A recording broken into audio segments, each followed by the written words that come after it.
Ipapakita ko po sa inyo yung ginawa pong building and cages po ni Raymart using organic materials na available po sa lugar po nila.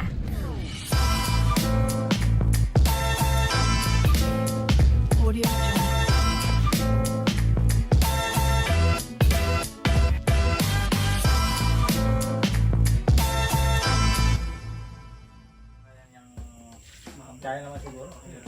Mas fresh naman yun. So, ang ano mo dito, ang nagastos mo dito? Almost 20 Magkano? po.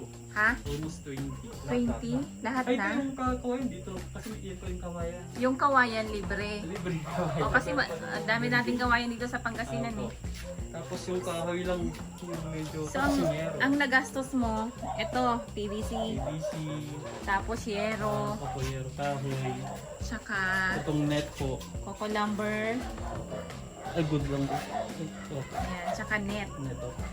Okay, so Tapos itong simento na rin po. tsaka yung semento. So magkano ulit? Magkano nagastos mo? Ano po?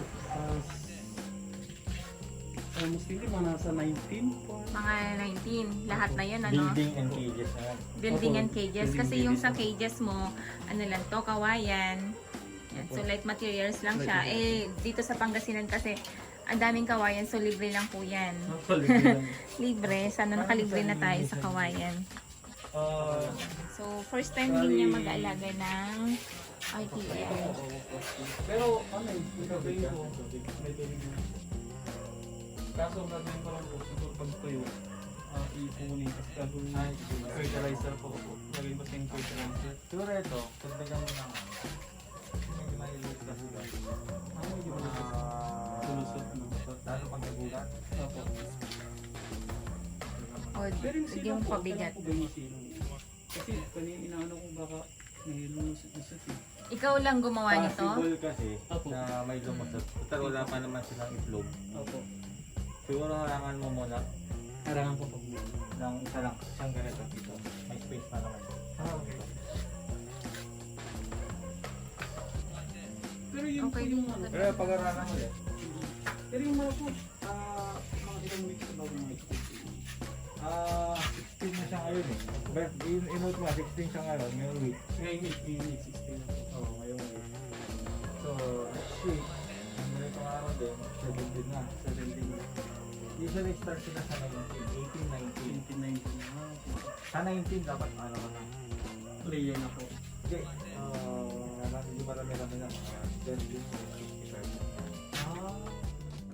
Ipapakita ko po sa inyo yung isa sa mga wisdom ni Jack Ma, one of the richest man in Asia, na nagbigay din sa akin ng inspirasyon para itry yung mga bagong opportunities na dumarating sa akin. Huwag po tayong matakot magnegosyo or magtry ng ibang career. Huwag niyong isipin na mahirap or baka mag-fail sa gagawin ninyo. Remember, successful people are brave, courageous, and risk-taker. Pero syempre, wag bara-bara. Kailangan nyo din pag-aralan mabuti at mag-research, mag-interview para hindi masayang resources ninyo. Kahit mag-start muna kayo sa maliit para mapag-aralan ninyo kung paano yung ikot ng negosyo. Kahit anong negosyo pa yan, wag kayong matakot. Tulad po ni Raymart na isang working student na nagtry mag-alaga ng 100 heads na RTL hens. Only 27 years old and taking up electrical engineering.